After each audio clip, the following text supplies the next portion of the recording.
A man's greatness is not in the amount of wealth he acquires, but in his integrity and his ability to positively affect those around him.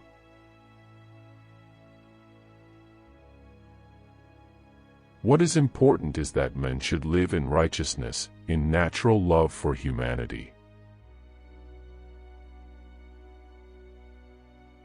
As a man sows, so shall he reap. And I know this talk is cheap, but the heat of battle is as sweet as victory. No one but ourselves can free our minds. If you like the message of this video, leave your comment, writing which quote you like the most.